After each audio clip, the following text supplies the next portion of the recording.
Neuro institute কলকাতার, আপনারা জানেন মল্লিক বাজারের ওখানে, সেখানকার এক ডিরেক্টর ডাক্তারবাবু আমার ডাকে এসছেন, সেটাও আমার কাছে বিরাট পাওনা। সুপর্ণ গাঙ্গুলি ডাক্তারবাবু নিশ্চয়ই শিরদাঁড়ার ব্যাপারে বায়োলজিক্যালি অনেক কিছু জানেন, কিন্তু প্রতীকী অর্থে আমরা কোনোদিন দেখিনি চক্ষু দান হয়, তারপরে হৃদয় দান হয়, শিরদাঁড়া দান হয় কি না। তো শিরদাঁড়ায় সমস্যা যদি সমাজের থাকে সেই ব্যাপারে ডাক্তারবাবু যদি একটু আলোকপাত করেন তাহলে ধন্য হব।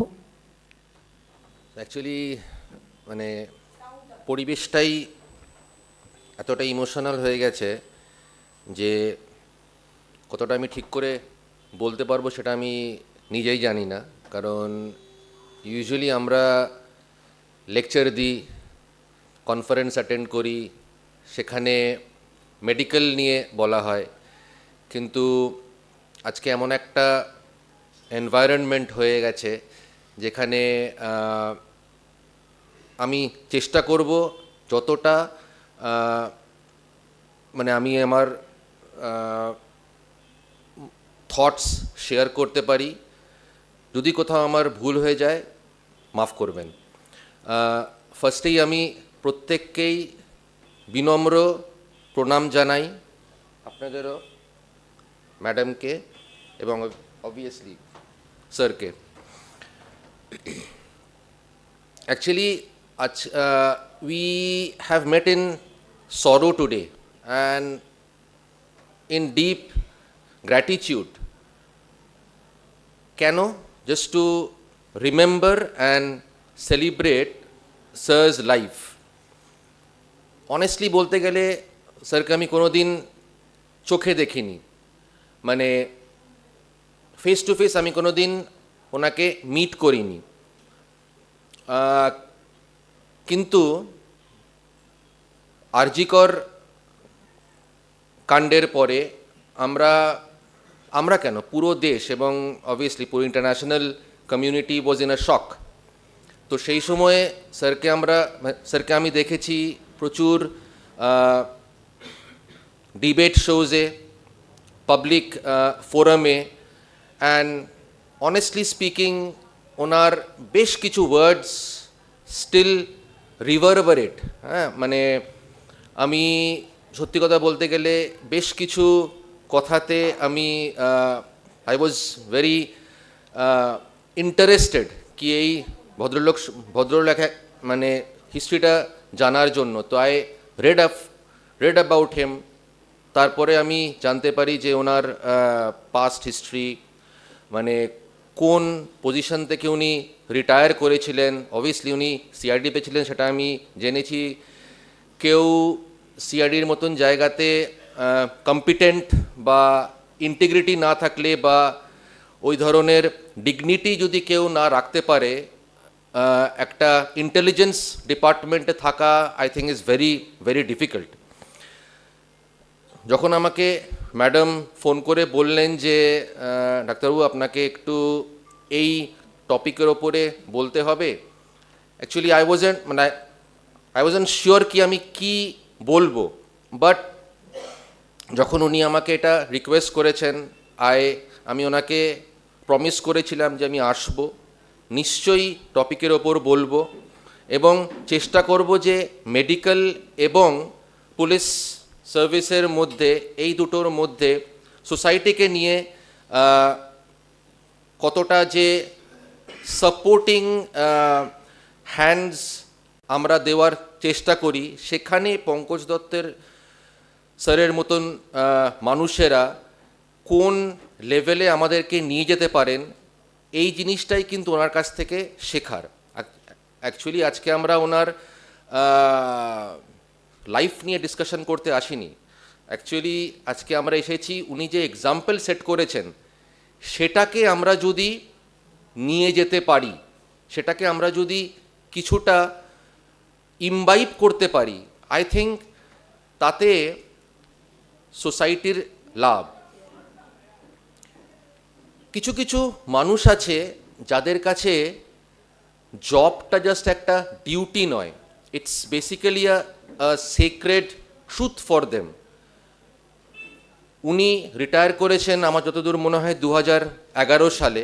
2011 থেকে 2024 সাল, আজকের আগের বছরের আজকের দিনটা অবধি হি actually fought for the society, justice,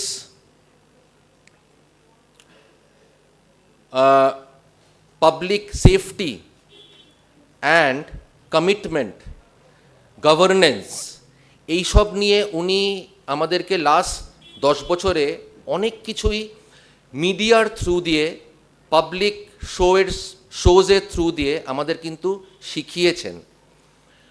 actually আমাদের সোসাইটিটা should be based on two things, two very important things. One is truth, মানে হার্ডকোর ট্রুথ, অ্যান্ড ট্রাস্ট। কোথাও কোথাও আমাদের কনভিনিয়েন্সের জন্য আমরা আমাদের কনসিয়েন্সকে সাফার করাই। যেই জায়গাতে আমাদের কারেজ দেখাতে হয়, হয়তো সেখানে আমরা সাইলেন্ট হয়ে যাই। মিস্টার পঙ্কজ দত্ত ওই ধরনের লোক ছিলেন যিনি সাদাকে কালো, সত্যকে সত্য, এবং আই থিঙ্ক যেটা সব থেকে বড়, হি স্টুড ফর ট্রুথ, ইন্টিগ্রিটি নিয়ে একজন ভদ্রলোক এতটা যে এগিয়ে গেছিলেন, এইটাই মানে আমাদের শিক্ষার সব থেকে বড় অপশন।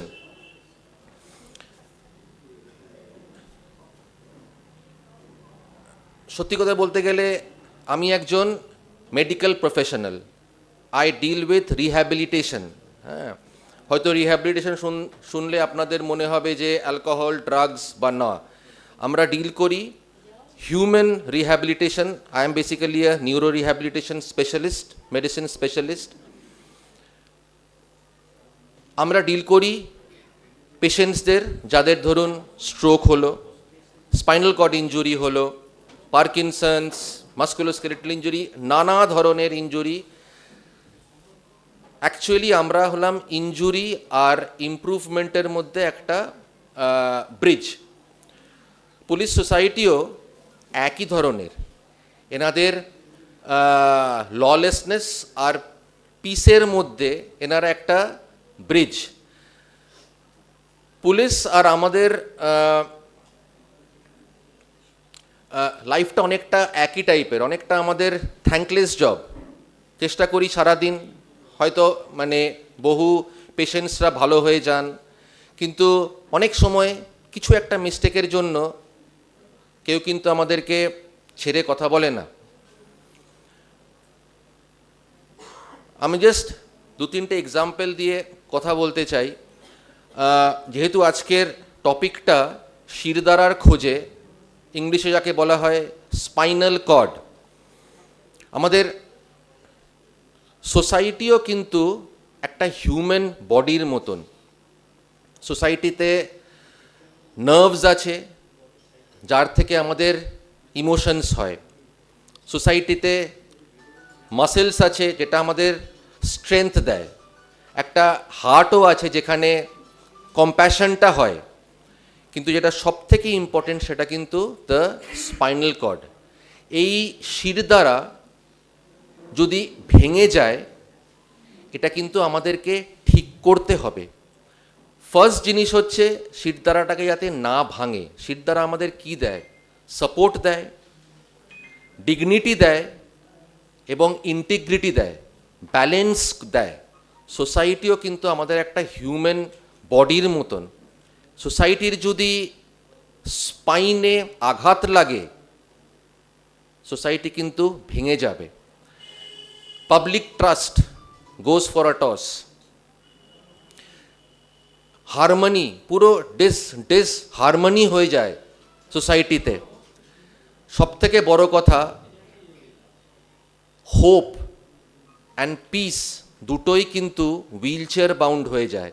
আজকে আমরা মানে আমাদেরই ফ্র্যাটার্নিটির কলিগের বাবা মাকে সামনে দেখছি, মানে এর থেকে ইমোশনাল মনে হয় খুব কম জিনিস হয়। স্যারের 1 ইয়ার বার্ষিকীতে আমরা এসছি, সবাই আমরা শ্রদ্ধা জানাচ্ছি, কিন্তু কোথাও না কোথাও আমাদের মনে হয় things could have been different. এই থিংস কুড হ্যাভ বিন ডিফারেন্টের ক্ষেত্রেই কিন্তু আমরা অনেক সময় আমরা সাইলেন্ট হয়ে যাই, আর সেই সাইলেন্সটাকেই হয়তো অনেকে সেটাকে ইউটিলাইজ করে। যেভাবে এই ভদ্রলোক মিডিয়াতে যেভাবে অকপটভাবে সব কিছু ওপেনলি বলতেন, মানে মানে সত্যি কথা বলতে গেলে রবীন্দ্রনাথ ঠাকুরের কথাতে যেটা আছে যে চিত্ত জেতা ভয় শূন্য উচ্চ জেতা শির, মানে আমার মনে হয় না যে আর রাদার পঙ্কজ দত্তে স্যারের মতন এরকম কিছু মানুষের জন্যই কিন্তু এখনো সোসাইটিতে আমরা কিছুটা হলেও শান্তিতে আছি। হয়তো আরও বেটার হওয়ার পরিস্থিতি আমাদেরকে তৈরি করতে হবে, এবং তৈরি করার জন্য যেমন অভয়ের মা বা বাবা দুজনেই বললেন যে আমাদেরকে একসঙ্গে থেকে সেই জিনিসটাকে বা স্পাইনটাকে বা শিরদাঁড়াটাকে স্ট্রেনদেন করা বা সেটাকে আবার সুস্থ করা, সেটা কিন্তু আমাদেরই রেসপন্সিবিলিটি। আমার কাছে বা আমাদের ডিপার্টমেন্টে প্রচুর স্পাইনাল কর্ড ইনজুরি পেশেন্টস আছে। আমি জাস্ট দু একজনের এক্সাম্পল দেবো, তার সাথে পঙ্কজ দত্ত স্যারের লাইফের এটাও কিন্তু অনেকটা সিমিলার। আমার এখনও মনে আছে, আমি যখন সিএমসি ভেলোরে I was working as an assistant professor, তখন অ্যাকচুয়ালি সিএমসি ভেলোরে প্রচুর বাঙালিরা যায়, মানে ওদের কাছে, মানে আমাদের বাঙালিদের কাছে ওটা একটা তীর্থস্থানের মতন। কোথাও হলো না, চলো সিএমসি ভেলোরে যাই। সেখানে গিয়ে একজন বাঙালি ভদ্রমহিলার সঙ্গে আলাপ, মানে অবভিয়াসলি পেশেন্ট হিসেবে আলাপ হয়েছিল। তোর সম্বন্ধে জানতে গিয়ে এইটুকু জানলাম যে হায়ার সেকেন্ডারি পরীক্ষার দিন মেয়েটা তার বাবার সঙ্গে রেজাল্ট আনতে যাচ্ছিল। আনফর্চুনেটলি বাইক এক্সাম, মানে রেজাল্টের দিন, যেদিন রেজাল্ট বেরোবে সেদিন রেজাল্ট আনতে যাচ্ছিল, তো unfortunately the bike skid under a mini bus. বাবা escaped unscathed, মেয়েটার স্পাইনাল কর্ড ইনজুরি এখানে অনেক জায়গাতে দেখিয়েছিল। তারপরে সে চলে যায় সিএমসি ভেলোরে। আমি যখন সিএমসি ভেলোর যখন 2005-এর কথা বলছি, সে সময় যখন আমি জয়েন করি, ভদ্রমহিলা ওখানে তখন ট্রিটমেন্ট করাচ্ছে। পাস্ট হিস্ট্রি, যখন ওই মেয়েটা স্পাইনাল কর্ড ইনজিওর্ড ছিল, সেই সময় কিন্তু ওর হাজব্যান্ডের সঙ্গে ওর বিয়ে, মানে হাজব্যান্ড এতটাই, মানে ভালো খারাপের মধ্যে গিয়ে লাভ নেই, এতটাই ইনভলভ ছিল উইথ দিস লেডি যে ওকে ওই অবস্থাতেই বিয়ে করেছিল। বিয়ে করার পরে তারপরে ওরা যখন ভেলোরে আসে তখন ট্রিটমেন্ট হচ্ছে। শি ওয়াজ ইমপ্রুভিং, হ্যাঁ, হাঁটাচলা করতে শুরু করেছিল, অনেক বেটার। বাড়ি যাওয়ার তখন প্ল্যানিং হচ্ছে, তখন আমাকে ওর হাজব্যান্ড একদিন বললো, স্যার অনেক কিছু তো করলেন, একটা ছোট্ট জিনিস আমাদেরকে দিন না। এলাম কি? বলে আমাদের একটা ফ্যামিলি চাই। এবার একটা জিনিস হচ্ছে, স্পাইনাল কর্ড ইনজুরিতে ফ্যামিলির কোথাও না কোথাও একটা কোয়েশ্চেন মার্ক রয়ে যায়, because of the systematic outcome. Spinal cord damage হয়েছে, ব্ল্যাডার, বাওয়েল, সেক্সুয়াল ফাংশনস, এগুলো সবকটাই ইনভলভড হয়। তো আমি ওদেরকে বললাম যে why don't you all try for a family when you are admitted here. By God's grace, that lady fell pregnant. এবারে তারপরে ওরা, মানে দে আর সো হ্যাপি, ডিসচার্জ হলো, বাড়ি এলো। এবার আমার একটা ব্যাকগ্রাউন্ড আছে, আমার এই রিহ্যাব মেডিসিন ছাড়াও I have done my gynaecology and obstetrics. তোর মহিলার একটাই প্রেয়ার ছিল যে স্যার এই ডেলিভারি আপনাকে করতে হবে, which is a very difficult task, কারণ আমি বহুদিন গাইনোকোলজি সঙ্গে আমার কোনো টাচ ছিল না। তো আমি কলকাতাতে এসে we did a caesarean section, এবং ওর আজকের মেয়েটা উচ্চ মাধ্যমিক পরীক্ষা দিয়েছে। সো এই এক একটা পেশেন্টের রিহ্যাবিলিটেশন করে কোথা থেকে কোথায় নিয়ে আসা হয়। সোসাইটিতেও পঙ্কজ দত্ত স্যারের মতন ডেফিনেটলি এনার অনেক হিস্ট্রি আছে, অনেক ভালো কাজের এক্সাম্পলস আছে, সেগুলো তো এখানে আমার বলার শোভা পায় না, আপনারা সবাই জানেন। তো এই জিনিসটাই যে আমরা যেমন করে একটা ব্রোকেন স্পাইন বা ইনজিওর্ড স্পাইন বা ইনজিওর্ড শিরদাঁড়াকে চেষ্টা করি ঠিক করার, যতটা পারি তাদেরকে নর্মাল লাইফে ফিরিয়ে আনার, আমাদের স্যারও কিন্তু ইন্টিগ্রিটির সাথে ট্রুথটাকে সবসময় সামনে রেখে উনি কিন্তু কাজ করে গেছেন। হ্যাঁ, হয়তো কাজ করার জন্যই আজকে ওনার এই পরিস্থিতি হয়েছে, সেটার মধ্যে I am not the right person to discuss about it. But একটা জিনিস তো ডেফিনেটলি বলবো, যে আজকে আমরা যখন সবাই একসাথে হয়েছি, at least let us follow his example. অনেক কিছু উনি আমাদের সোসাইটিকে দিয়ে গেছেন, আশা করি সেখান থেকে কিছুটা করেও যদি আমরা প্রত্যেকে কিছুটা পজিটিভনেস নিয়ে আমরা যদি এগিয়ে চলি, আমি নিশ্চিত যে আমরা সোসাইটিকে আরও বেটার করতে পারবো। এবং তার থেকে সবথেকে বড়, অভয়ার বাবা মার দিকে তাকিয়ে তাদের সাথে যদি আমরা একসঙ্গে চলতে পারি, আশা করি সেই মেয়েটার জাস্টিস আমরা ডেফিনেটলি পাবো। আমি আর বেশি কিছু বলার আমার মুডে নেই। সত্যি কথা, আজকে ভীষণই ইমোশনাল লাগছে। চেষ্টা করব ওনার এক্সাম্পল আমি ফলো করতে, আপনাদেরও আমি ডেফিনেটলি সেটা চাইবো যে আপনারাও করুন। নমস্কার। এরপর হ্যাঁ একটা ভজন গাইছি, যেটা পঙ্কজ আঙ্কেলের খুব প্রিয় ভজন, পণ্ডিত ভীমসেন যোশী আর লতা মঙ্গেশকরের গান। আমি गुणगान कर राम का, गुणगान कर राम का, राम प्रभु की भद्रता का, सभ्यता का ध्यान धरिए, ध्यान धरिए, राम का गुणगान करिए, राम का, राम प्रभु की भद्रता का, सभ्यता का ध्यान धरिए, ध्यान धरिए, राम का गुणगान करिए, राम का।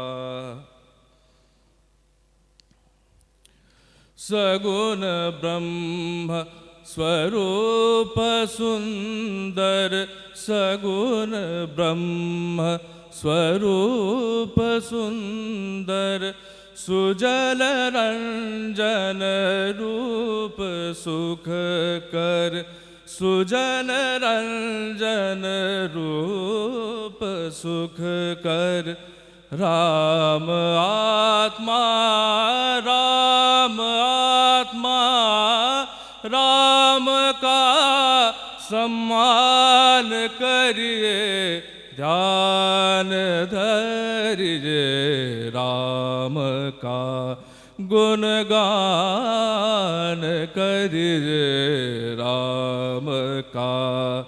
राम प्रभु की भद्रता का, सभ्यता का ध्यान धरिए, ध्यान धरिए राम का। गुणगान करिए राम का, गुणगान करिए राम का।